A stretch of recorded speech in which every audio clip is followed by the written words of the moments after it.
If they can get an ID to apply for welfare and government programs, why should they not be able to have an ID to vote? The issue is that we already have issues enough getting enough people to vote. Is that many people don't, you said it was very convenient, in my opinion, that if somebody cares enough, they have 4 years to go register, go through the bureaucratic process, which on paper is great. But in reality, I'm sure many researchers know, and every single time there's an election, we see just how many people don't vote.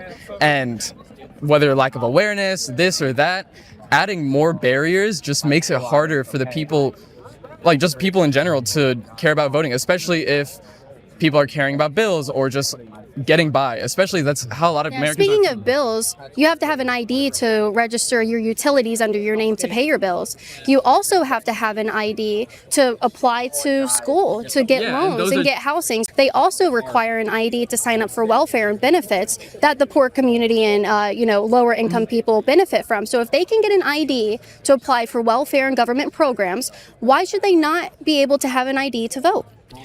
Because they need IDs to live. Like they need. So they'll already have it. Yes, but voting it's a right, but it's a nicety.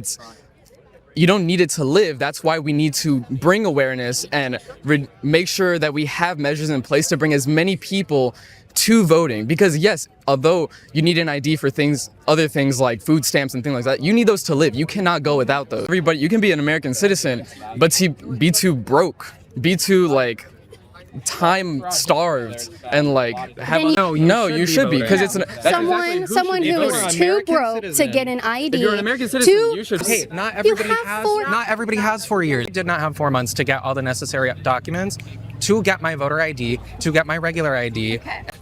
Not everybody is afforded that. So I want to look at the cameras when I say this because we have mentioned things for you to consider about. It's not just not caring about elections.